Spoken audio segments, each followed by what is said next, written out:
Hey, what's up, everybody? Welcome back to Brainwashed to be Broke, the show where we expose the lies, beliefs, and conditioning we were taught since we were born and what is truly possible. Today, I'm here with Jeff Heggie.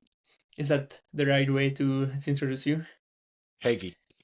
Heggie, all right. Yeah. So he's a business and performance coach, co-author of Challenger Deep, and has spent more than 20 years helping athletes and entrepreneurs build confidence and performance at a higher level. So I'm super pumped to have him here and have this conversation because most people are taught that confidence comes after success. But Jeff's work raises a deeper question. What if confidence is something we must build before the results ever show up? So I'm pumped to have you here. Without further ado, I would love to, and for those who don't know you, I would love you to introduce yourself a little bit and like what is the claim to fame for you actually. All right. Thanks, Adam. I appreciate the opportunity to be here. Give you some of my background. Growing up, I always wanted to do my own thing, be an entrepreneur and stuff. And I went to my college. That was my major, was entrepreneurship. And I had an opportunity to get into the banking industry while I was in college. And so as soon as I was out of college, I still wanted to do my own thing, but there was just such a great opportunity in the banking industry. So I went that route to begin with, climbed the ladder, and pretty soon I was a bank manager, but I was also the one that did all the business lending. And what that did is that allowed me to spend my days with entrepreneurs. And even though I was working them as a client banker relationship, I learned a lot from the people I was working with. And it also gave me a lot of opportunity to see the direction I wanted to go. Now, while I was in the banking industry, I was still doing some of my own things. I had some real estate I had a mini storage facility, I had some apartments and stuff like that. And so I was still doing those entrepreneurial things. But I was in one of my clients' offices one day, and he was a home builder, and he had a catalog on his desk for the artificial stone veneer that you put on the front of houses and fireplaces and those sort of things. And we got talking, and we said, you know what, there's an opportunity here because we could figure this out. And so, I had a great job as a banker. I had great benefits, all of that stuff was in a good position with the pay and everything. And I walked away from it and started my own manufacturing company with my partner Dal. And it was a very steep learning curve. We did learn it pretty quick, but we also figured out that even though we knew the process, we still really didn't know what we were doing. And manufacturing's tough, but we were able to build that company. And then soon, this was in, at the time I was living in Canada, so it was in southern Alberta. And then we ended up opening another factory in the US, and we grew that, and we were supplying home builders and homeowners all across the US and Canada. And, long story short, we were tied to the home building industry. So then 2008 hit. We went through a really rough patch then, had to pivot, change some things, and continued to grow after that. And then we had COVID hit, and COVID hit us really at a really tough time. We were doing some expansion. With COVID, we had some investors back out because they thought real estate was going to fall apart. And after 16 years, we ended up shutting that business down. Hardest thing I've ever done. But at the same time, going through that 16 years, I had a lot of opportunities to mentor other entrepreneurs. As they saw what I was doing, they would come to me for mentoring and coaching and stuff. So during that time, I had started doing a lot more coaching and took the opportunity to continue that, but also expand what I was doing on the coaching side when I shut that business down. And at the same time, in a totally different area of my life, I was also a professional rodeo cowboy. I coached basketball for 20 years. And so on the other side, I was working with a good friend of mine from South Carolina. Her name's Tammy Matheny. And we ran a program called the Confident Athlete Program. And I was working Mhm. with athletes on developing their mental game and their mindset and everything. And in the coaching part of it, I was looking at so many things, whether you're an entrepreneur or an athlete, so much of it was the same when it comes to mindset and all that. And Mm, we just kind of took each of those and, okay, this is how you apply it to athletics, this is how you apply it to business and life and those sort of things. And so the coaching part has been incredible. It's been fun. It's been an opportunity to work with some incredible entrepreneurs. Um, but again, long story short, it's given me the opportunity to work with some incredible people. But as we were talking earlier, one of the things that it allowed me to do as well is when I had the failure in my manufacturing company and I had to kind of start to pivot, one of the things I started to look at is what I really loved as an entrepreneur. And one of the things that was most important to me was the ability to choose, the ability to mm, make my own choices of where I worked, how I worked, what I did, who I worked with, all of those things. And it gave me an opportunity to look at some opportunities that allowed me to present it to some of my clients and other people that I knew that were interested in entrepreneurship or just creating an additional stream of income. That we created a way that here's something you can do that with. Whether you're an entrepreneur that's just saying, you know what, I wish I had more time freedom, mhm, here's something you can do that can create some of that income on the side that allows you to have that freedom. Or it's someone that says, you know, I always wanted to try some entrepreneurship, but I don't have the courage yet to leave a full-time mm, job. And we can create we call it the path to 500, because if someone can create an extra $500 a month, make a car payment, add to groceries and stuff, that's an incredible starting point. That can be life changing. And at that point, it's either they've got that additional stream of income or they have their awakening and say, okay, this entrepreneurship thing's pretty cool. I'm going to go all in. yeah, love it. Well, um when you started the business journey and you jump into first it was the financial industry. What led you actually to start into the financial industry? Like, the was it the to understand, like, I don't know if when you because when we are basically raised and when we are in the schools, they never taught us about money, how to operate with money and all of that. Was that a part of you actually choosing to go with that industry to actually get really really good at? Did you have some type of, like, pull towards that industry? That was the reason, or what was No, I mean, looking at those things in hindsight, yes, I yes. learned a lot, and a lot of that was given to me because of that industry, but I accidentally fell into it because the reason I got into it was while I was going to college, I was working at the bank just as a bank teller.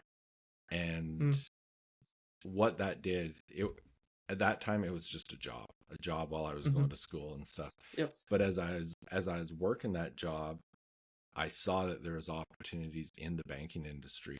And Mm, obviously one of the things that I think is great as an entrepreneur is to be a people person. And it gave me the opportunity to meet with a lot of people. It also mm, gave me the opportunity, it made me realize there's a lot of people out there with a lot of money. and mm, and being on that side of it, it gave me the opportunity to kind of see that and see. And a lot of times I'd be like, okay, how is this guy making his money? And then yeah. so as I progressed, and then after I graduated, that's when an opportunity came. First, it was okay, we'd like you to come on and be. It was called a personal financial services officer, which was doing personal loans, doing personal investments, all of Yeah. that sort of stuff. And so it gave me the opportunity to get into that. And then I got into being a account manager where I was working with the Mm-hmm. agriculture and business customers, and then into being the bank manager. But what it did was it allowed me to look at these people and learn from them, seeing, Mm-hmm. okay, this is because, with my education gave me a lot on the financial side of things. And then going into the banking industry, my education continued because they sent me to all sorts of courses and programs and stuff, Right. and especially on the accounting side and whatnot. And so it gave me the opportunity to, I mean, a lot of the things what I do now as a coach, because I was sitting down with entrepreneurs and digging into their finances and saying, okay, here's why you're being successful. Here's why you're struggling in this area. And it gave me the opportunity to really see what did and didn't work for different businesses, Mm, and gave me the opportunity to advise on different things and stuff. But when, I mean, I remember my first semester in school, my major wasn't entrepreneurship, it was accounting.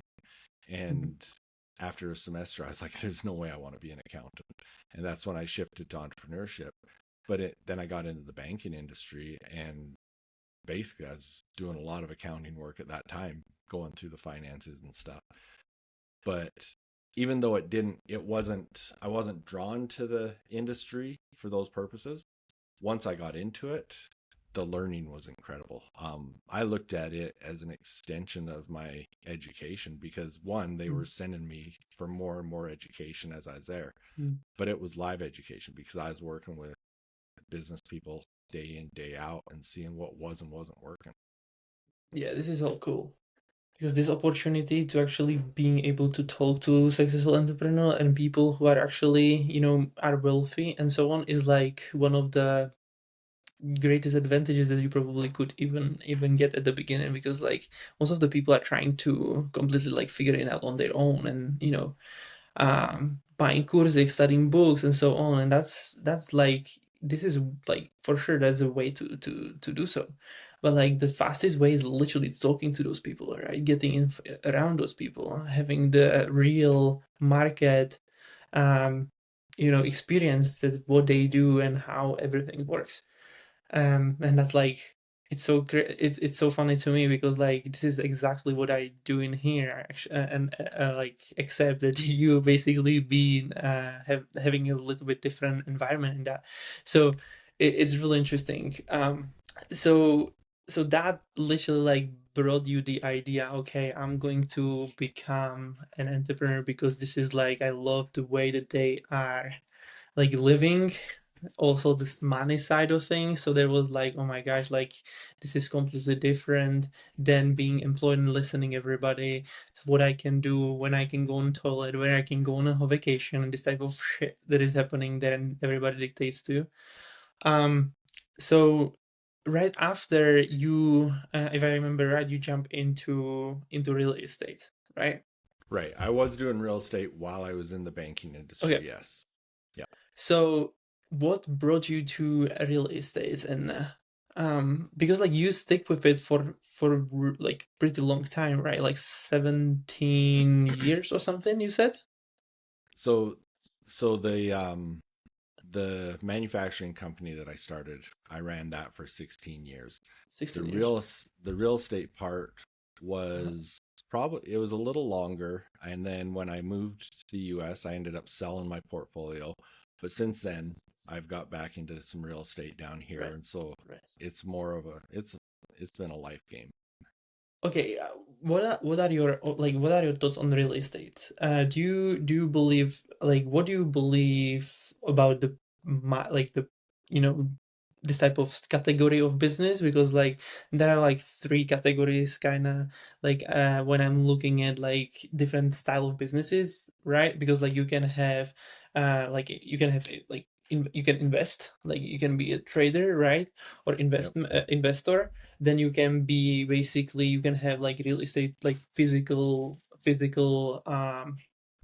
locations and like real estate type of thing. And then there is like the online business space, right? Those are the three like huge like what to call like marketplaces or whatever it's called, like different strategies that you can like it's kind of like a business, you know um that we can decide between. Because like when I for example started, I went instead of going to um business, which I am right now, I went to like online business, I went to investments and doing like doing like literally long term investments, like trading, daily trading, and this type of things. And that was for me so overwhelming. I mean, like literally, like I've been 1.5 year into that, and then like I got completely like it's all like it's so that the industry is all about mindset. It's so crazy. Like everything is like, the way that you behave, like how you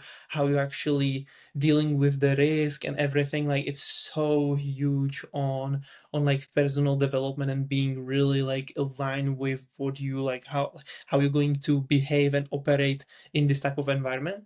But like then like when I figured out that this is not the round, I jump into entrepreneurship. So I'm just like really curious when it comes to you deciding to do real estate, what was the mindset around it? Like why you decide to go for a real estate? Because like I have my opinions on real estate, and I'm really like I want to see where you're going with, or how you think about real estate.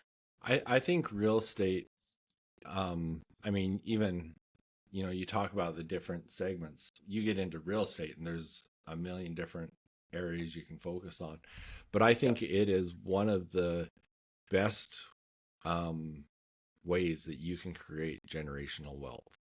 Um, Yeah. but one of the things that I think is important is finding the mentor to teach you how to do it right. Because there, Yeah. I mean, it's like any business that there is Yeah. risk involved, and it can go sideways on you. So when I got into it, this was a long time ago. This was early 2000s, and or maybe even late 90s. But I found uh, a mentor that, this is when buying a coaching program was a new thing. And um, Robert Allen, and he had Robert Allen is he's famous as the no money down guy. He was doing a program, and it was I was a newlywed, no Mm-hmm. money, and it was $5,000. And I was like, I want to do this. I want to learn this real estate. There's no way my wife's ever going to agree to me spending $5,000 on this program. We have no money. And I sat down with her, and that would I'd say that was one of the biggest turning points in my life on entrepreneurship. Was at that point the support she gave me to say, yeah, go do it, go all in. And that's how she's always been in my entrepreneurial career, Mm, in the highs and the lows. And so that is such an important part of entrepreneurship, is having that supportive spouse, I would say. But I learned from Robert Allen, and it was really a step by step. This is how you analyze a property. This is how you negotiate. This is how you buy and sell. And that's how I ended up, and honestly at the time, I ended up buying 4 duplexes. I ended up buying a mini storage facility with some apartments on them and stuff. And I bought it really quick, just following his strategies and his no money down strategy. So I was using OPM, other people's money. I had no money out of pocket, and I was cash flowing these projects. And it happened so fast for me. I actually got a little gun shy, and I took a step back. That was the biggest mistake I ever made. I should have just kept going, kept building my portfolio, and who knows where it would have been today. But anyways, that portfolio I built really quick. It was a cash cow. It was incredible. yeah. And for me and my investors, the people I was using other people's money and stuff. And so skipping forward, after I shut down my business during the pandemic, I was out at a convention in Florida, ran into a buddy of mine that I went to high school with, that he had been doing real estate since high school. Mm, And he had hired me to come out and do some coaching with his team. And after about a month of that, we got talking, and we said, you know what, there's an opportunity. I said, the way you are doing things, you can package this and coach it and expand this.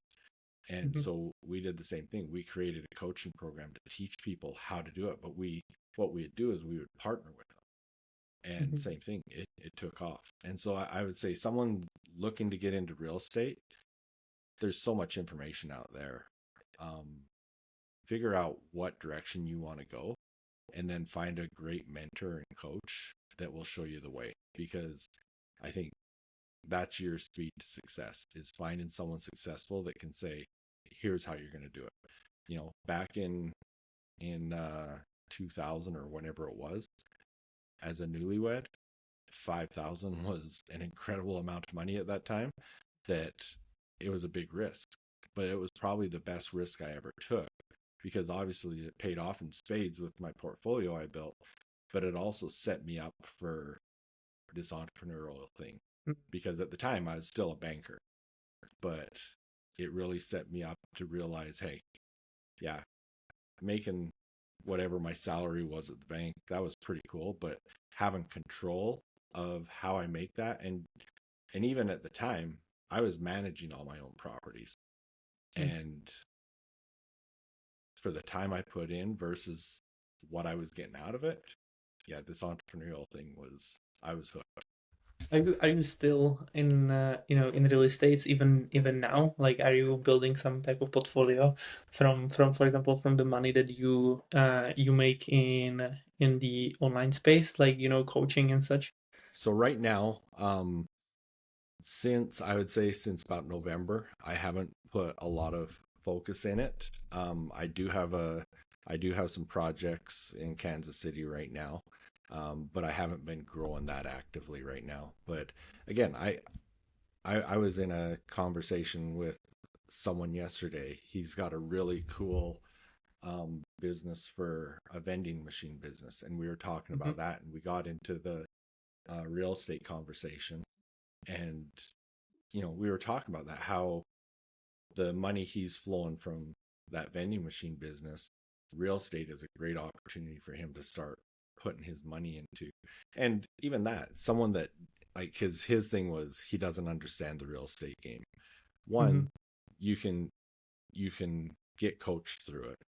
Or two, every from that for my first portfolio that I built to what we're doing right now, you need those investors. And so you can be a passive real estate investor and not understand the industry if you find the right partner and Hmm. you're the cash behind it. So there's always opportunities. Yeah, yeah. I know that like when it comes to real estate, there is like 95% of success rate compared to literally like doing something like online business or starting online business and bootstrapping it from ground zero. Um, so it's like it's a huge difference when it comes to that to compare. Because like when I checked last time about the numbers that have been for like online businesses is like 10% or something of success rate actually. So that's pretty wild when you think about it. And like I know also people that are literally using they're making money online because like they figured it out, and now they are basically taking the money from the on like from coaching, low ticket, like some type of products, selling information products or whatever, even services, and just putting it into real estate where they are like literally like building this whole portfolio that is providing them basically monthly income without them pretty much doing anything. They having renters there and just living.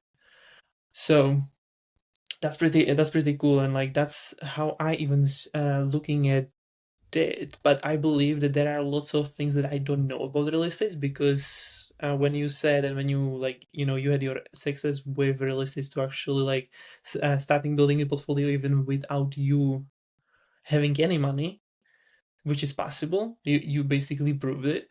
It's like Yeah. that people could like you can pretty much start any type of business in any area if you think about it without money. It doesn't matter, even in real estate and so on. And to that point, when you're the guy that you've been talking to, he probably does he has like experience when it comes to actually like building online businesses or like building businesses on the internet at all, Mhm. or he's more like the guy when it comes to like having local type of businesses or putting like how he said vending machines. Like there are different ways how you can start making money way simpler when it comes to like even a laundromats and this type of things, like setting parking lots. There is so many opportunities people just can see. Yeah. No, absolutely. And that's the thing. Like you're saying, so many people are scared to start a business because they Yeah, don't have the money to do it. yeah. But if you have the right opportunity, the right business opportunity, and the right structure, the money's available. That's so true. Yeah. So okay. So I know that when from what I did the research, you basically work with right now we are working with athletes and entrepreneurs. And when it comes to you've been mentioning also like that entrepreneurship and like the way like athletes and the entrepreneur works is really similar when it comes to mindset and like how they have to actually like like the way that they have the mind like the mindset set it up and such. So what you can see like the biggest things like when it comes to like like how they hold the mindset that are very similar, so we can like see, for example, from your from your experience, how those people are like dealing with certain situations, for example stressful situation on like or when it comes to like being in performance, because like that's what we are pretty much all the time when we are like literally like with other people and trying to be best our best of the better the best version of ourselves and so on. Like so when you've been teaching them, what you can what was the similarities that you found that was like the like the closest to those two things to those different two people. You know, I often talk about this with my clients because there's so much as you're looking at it from an athletic perspective. Mhm. You know, you're competing with yourself, you're competing against your opponent, all of those things. And one of the things that I love about athletics is you fail a lot. Mhm. You know, you'll look at the best teams. They still lose games. You look at practices. You still have losses in practices. And to be successful as an athlete, you've got to be able to bounce back from that. You know, that's what I remember as a basketball coach. You know, we go to a tournament and it's always hard if you lose a game and have to turn around and play in a follow-up game that you feel, you know, it's not the championship game, so it's not as important because you lost the game before. And there's so many teams you see they should win that next game because they're the better team and they end up losing, right? And it's because they didn't recover from the loss before. And it's the same thing in business because when we have a loss or a setback or a failure in business, big or small, we've got to be able to turn it off and keep moving on. You know, in the Confident Athlete program, my partner Tammy, she uses win, what's important next or what's important now, because you've got to be able to look at things and say, okay, that happened. I can't change the past, but what's important right now that I can control and make sure that I'm growing going forward. And so there's so many similarities in mindset in how you take on failures and stuff like that.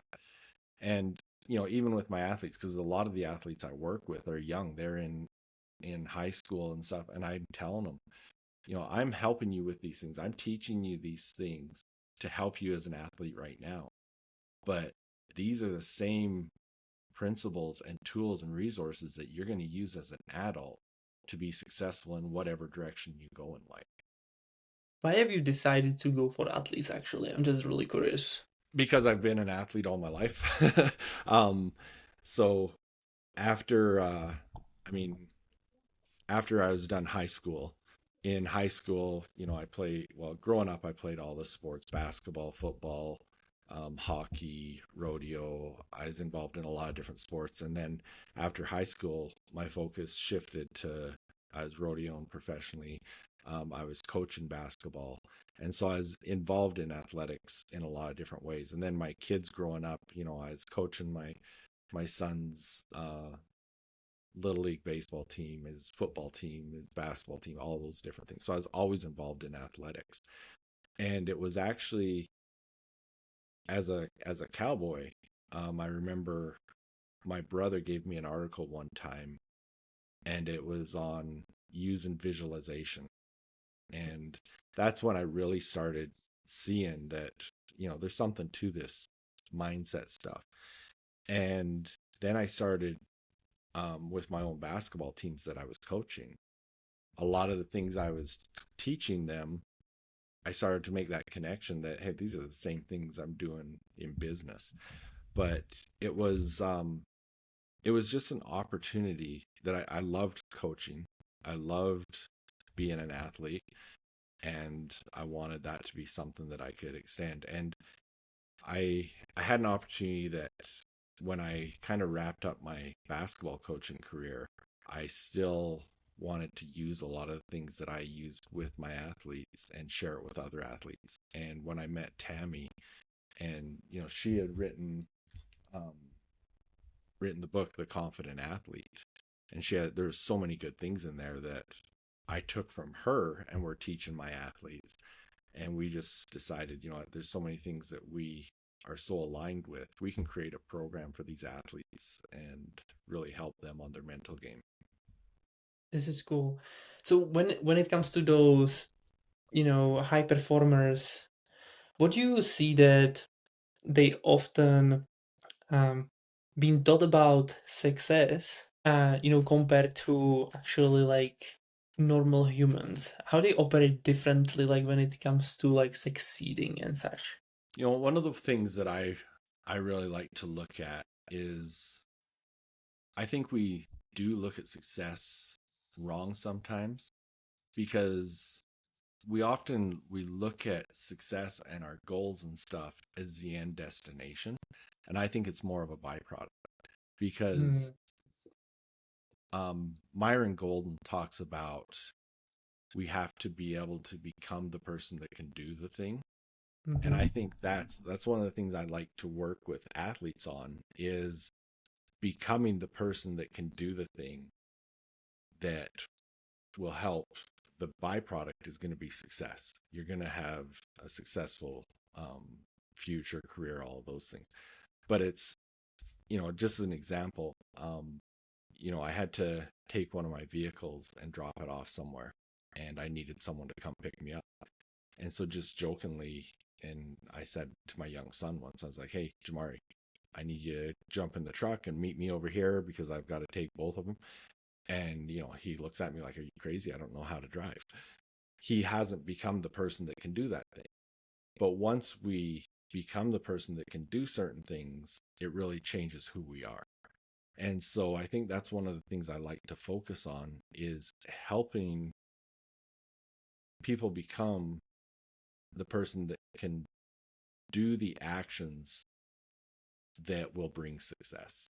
Not focused on specifically just that end goal, but becoming the person that can do those things. When you've been an athlete, and like when you've been, doing so many, or you potentially, probably, are you still doing like, sports and so on? Are you heavily involved with that? A little bit, not near as much, but yes. Yeah.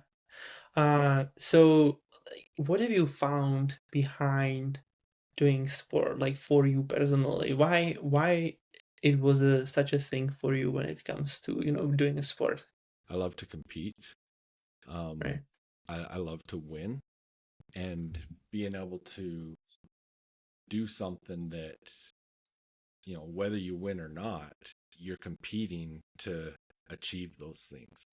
And I mean, everything from the strategy behind it to just being able to perform.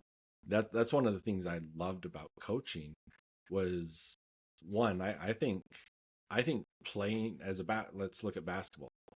Playing is less stressful than coaching, because playing, you actually can get on the court, you can do things, you can impact. Yep. As a coach, you're coaching and telling your team what to do, but you can't actually get out there and do it for them. But it's almost like chess, when you can start.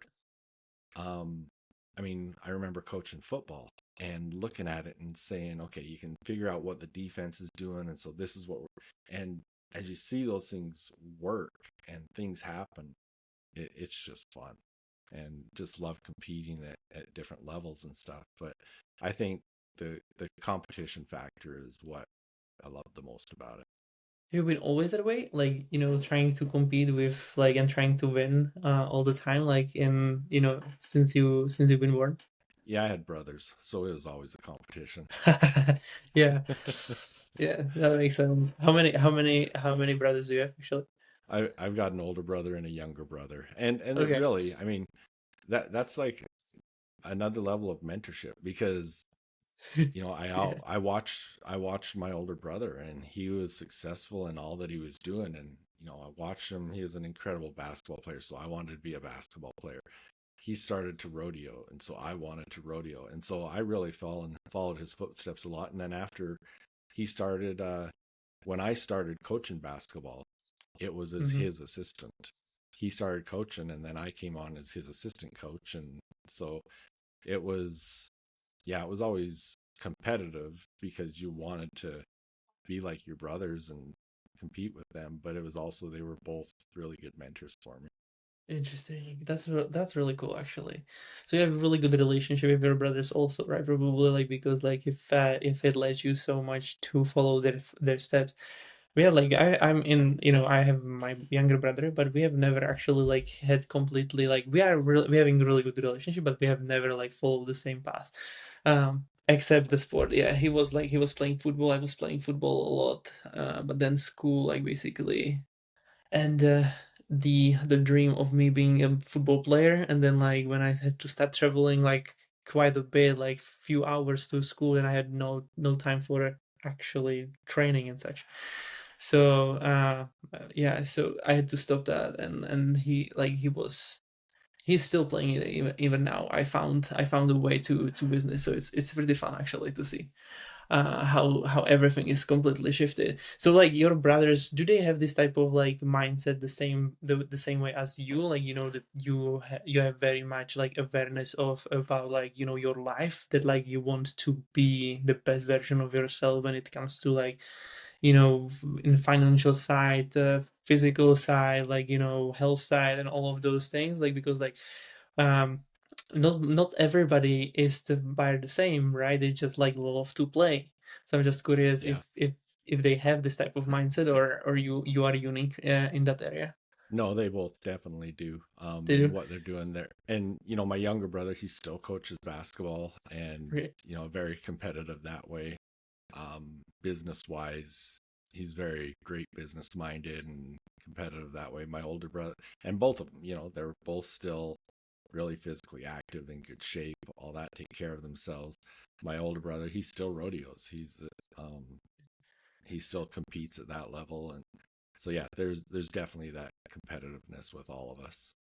It's really interesting, like when I think you are maybe, I don't know, I would count it on one hand, that somebody is doing rodeo, like or been doing rodeo. I'm really interested in that. Like it's not typical in Europe at all. Like I'm just like, Right. how like, is it because like the way that you have been raised is like in that environment, that like you have more like of those fields with horses and so on, and cows, that you are like literally having it at home, and then you are trying to like you are becoming this type of, or you like this type of sport that you become, that you've experienced it at home, or how did you get in even into it? Like it's really interesting. I grew up on a farm, and so I Okay. was around livestock and horses and stuff, but we didn't rodeo. Um, but I So had have you been training actually, like how to catch the cow, like how to take, like how to put it down, like put it down, the videos that you can see online also, like how they are like when they are probably like, what is the word they are when they are having like, when they are checking them, and they are basically putting the, what is it, oh, branding. the branding, there you go, yeah. Yeah. Yeah, Yeah. we had done a lot of that and stuff, but Okay. it no, we hadn't really done anything on the rodeo side. It was when I was in high school and my older brother was in college that he started to do it. And so that kind of got some of my attention. And but yeah, it was just like, okay, that looks like a lot of fun. I mean, my main event was steer wrestling. So that's the one where you ride out and jump off your horse onto a steer, wrestle it to the ground. I mean, Okay. you got to know that's, you're on a horse going 30, 40 miles an hour, jumping off onto the horns of a, 800-pound steer and throwing them to the ground. Doesn't it sound fun? That's that's awesome. I'm like, wow, yeah. Like this is not it's not a normal like or not normal thing. Like that's not the right word. Like it's not the exactly the thing that we are doing like in in Europe and so on. So it's like really like more like the American type of style, I would Right. say, of the lifestyle and such. So it's really interesting to me because I've never actually asked about it. So I was like really curious because like if you've been, doing that and like you raised on a farm, that's like it's pretty like I know how hard it is to basically growing up on farm like because like we had a farm but my dad was literally like more of the time on a field to like Yeah. literally with combines and this type of things Right. than actually like having horses and this we didn't really have that so like Yeah. it's a hard work, right? Like it's pretty hard work, like when it comes to that. Yeah. No. And again, I mean that's a great thing. I think farm life is incredible. It gives you a lot of opportunities, but it also teaches you've got to work hard. Hmm. And like, so you came up from like your family background is like, they've been just like corporate workers, or they've been working on a farm, like, and the farm actually produced money, or like, how did you like, how was your childhood look like actually? So yeah, we lived on a farm. It wasn't a huge farm, but my dad farmed. He had cattle, livestock, but he was also a school teacher. And then my mom worked at a dental office, and so it was kind of a little bit of both. Yeah, so no entrepreneurship at all, like literally. Right? So that came up um from your journey actually. That's really cool. So Yeah. so now like when you are helping entrepreneurs and athletes to with the mindset like was it an inspiration from actually that you like from certain things that you had to deal in your life like was there something that like dealing with your mindset and things that are not really being like um, taught how to actually overcome, and you had to go through them yourself to actually figure it out, and that's like how it inspired you because you like this type of process of learning and shifting the mindset because like we probably all know that basically success is 90% mindset, right? Right. Yeah. I mean, growing up an athlete, you get your different coaching and stuff, but we didn't have a lot of coaching on the mental side. We didn't have a lot of coaching on mindset and stuff like that. And then, again, in the rodeo world, there's so much mental game and mindset tied to that. And the first little bit where I started to tie things together was that article I mentioned that my brother gave me on visualization. And that's really what made me start to see the mental side of things. And then looking at it from my own background, saying, okay, how did I deal with failures? How did I deal with wins and losses? You know, looking at, I boxed for a while. How did I deal with my losses when I went out there and felt like I won and I lost the match or something like that? It really made me start to look at different things. And then also, as a coach, how do I help my athletes? And so that's when I started to study it a lot more because I Hmm. wanted to be able to help my athletes. And, I started to read, Carol Dweck's book, Mindset, and stuff like that. And that's when I was able to connect with Tammy Matheny and read her book, The Confident Athlete, and start putting more and more of it together. And that's just kind of what it's all merged into to help me put it all together. So basically, you have you have learned it from basically the things that you have been dealing with and like start searching for answers to it, and then like you find a way like or you find an interest in it, like something that actually like made you really like curious about digging deeper and helping others. And like now like when it comes to when you are working with those entrepreneurs and athletes, like what you can see that what is the what what is the biggest thing that you most of the time like working with them? What is the biggest like common type of thing that like literally like most of them are dealing with that like doesn't serve uh the journey that they are on? Their self-talk. So It's far. definitely that's probably the biggest struggle people deal with is their own negative self-talk. Um, so many people are their own biggest critic, and it's Mm, so easy to have that negative self-talk. But you know what? We're always listening. We're listening to ourselves, and it's you think of anything, you tell a lie long enough, pretty yeah. soon you believe it.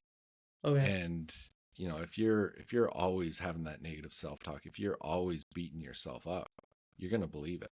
And I tell you what, that impacts how you perform, whether it's an Mm. athlete or entrepreneur. You keep telling yourself something, you're going to perform that way. And if it's on the negative side, it's not going to be good. It's very interesting that we as a humans always focus more on the negative things. Instead of focusing on like literally on the positive. Um, I had like a couple of conversations about it when it comes to like people are actually this is like the human mechanism that is like literally instilled in us, like protect us. Yeah. um, that we are always thinking in the negatives instead of positives. And then also around all the things that are around us, right? Because like negative news, everything is pretty much written in negative because like it seems like that people like negative is actually more interesting to people. Yeah. Um, so what do you usually like? How do you overcome the self talk? What is the biggest like exercise that you would recommend to somebody to do when it comes to like having these negative thoughts or always like thinking negatively instead of like having like because like I believe that in everything that is negative it's literally the same amount of the positive. So I'm just So curious like so how would you go with that? the first thing is to recognize it. Mm, And that's the interesting thing as I work with athletes is that'll be the first thing they'll come. They'll be like, okay, yeah, I was in game yesterday and I started to recognize it. Because once you recognize it, you can do something about it. And it's really easy to tell someone, okay, when you have the negative self-talk, just switch. Say, start having some positive self-talk. Well, yeah, that's all fine, but when you're in the heat of a game or the heat of a deal and as an entrepreneur and something goes sideways, it's like, yeah, I know I'm supposed to be talking positive to myself right now, but this sucks and it's not that easy. And so there's a lot of things that I will do with people is even if it's a mantra or something like that, something that they will say to themselves that is on a positive note that can just change their focus because you recognize you're having that negative self-talk and you do something about it and then you can focus on what's next. That's like I was saying what Tammy always uses with win, what's important next. And from an athletic perspective, a lot of times it was doing something physical. I had one player that when something happened and they would have that negative self-talk, they would just touch their left shoulder as just as mm. a physical movement to kind of have that shift that they could shift their mind and focus to something else. But that's the biggest thing is one, you've got to be able to recognize that you're having that negative self-talk, and then two, do something about it. Love it. So I also like when it comes to like when you have some belief that actually doesn't serve you, I know that like it's literally impossible to just like take out the belief or like stop believing like the belief. You have to always replace it with something that is actually serves you, right? Is that the thing like that you can see that like that you're doing it inside of your program also, or like how do you actually see this type of analogy? Yeah, and I mean, there's a lot of things that tie in together because we go through everything from the negative, from the self-talk to the body language, because all of it impacts each of the Right. other things. The visualization, because like I said, you can recognize it, and that's stage one. Mm, but actually changing it, or like you say, replacing it with something else, is sometimes the most difficult part. And mm, so if you can create those tools that'll help you in the heat of the moment do those things and replace that negative thought or negative self-talk, because otherwise it's just going to linger there and continue.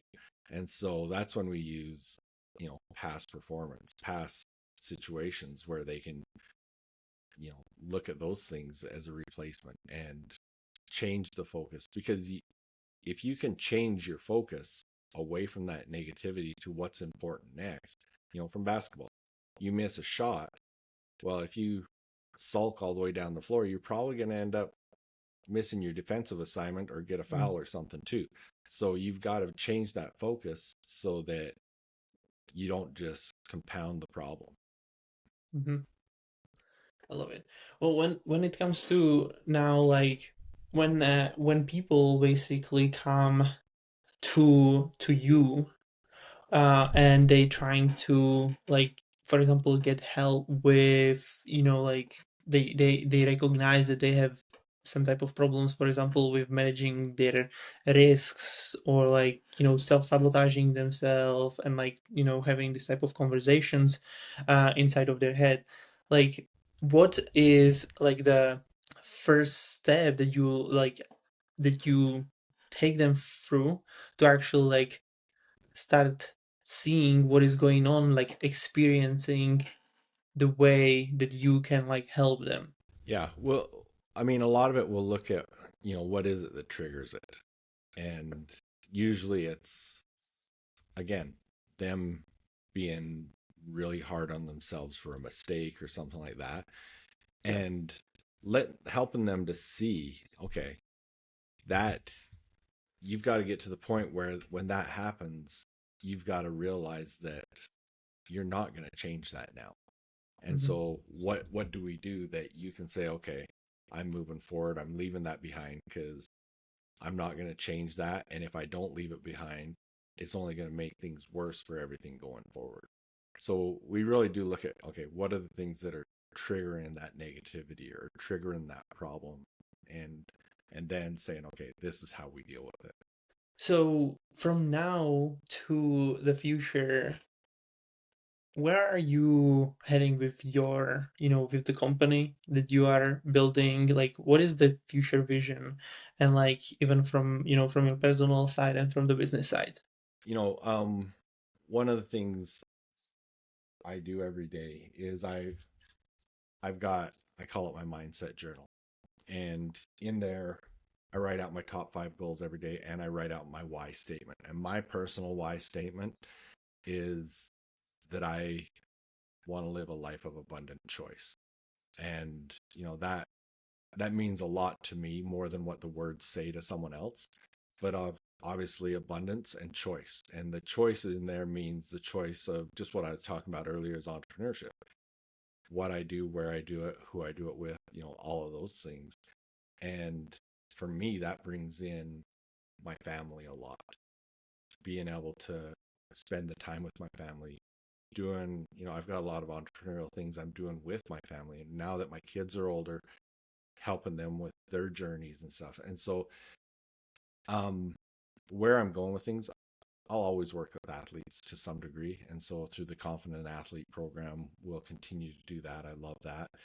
But the biggest thing I have right now, is I'm always looking at different opportunities. But what we're doing with the Path to 500 and helping people create that, whether it's a new business or a side hustle or whatever they want to look at it as, and realize they can start their entrepreneurial journey. And Yeah. I mean, my goal is that as they start that, they get to the point that they realize, okay, this can be something that I can build a lot bigger and create an incredible future for myself that Yeah. allows me to have the choices that I want. And so that's where I think a lot of my focus will be, is helping more and more people building that side of things. Love it. Love it. Well, thank you so much. That was a amazing conversation. I really, really, enjoyed to learning about you, what you are doing, and like what you've been geeking out about. Also, like three rapid fire. before I let you go, uh, which is first one, a book that you would recommend somebody, who is an athlete, who is an entrepreneur that actually like struggling with this type of self-talk, um, that would like help them to actually overcome it, or like, some type of book that literally help you to figure out some stuff Yeah, around it. absolutely. I mean, you probably can't see in the video here, but my whole wall is covered in books. I love books, and there's so many I could recommend. And I have, when I, Think and Grow Rich, and a lot of those are obviously a lot of my go-to books that I refer to. But I want to recommend Tammy's book, The Confident Athlete. Whether you're an athlete or an entrepreneur, I told Tammy, I said, you know what, even if you just change the cover of it, you need to also make this a book for entrepreneurs Mm. and call it The Confident Entrepreneur, and change a few things inside the book, because the things that she teaches in that book are perfect for both athletes and entrepreneurs. So I would say The Confident Athlete by Tammy Matheny. I love it. Um, if you would have the power of deleting an piece of like an advice from the internet that doesn't serve people, what would you delete?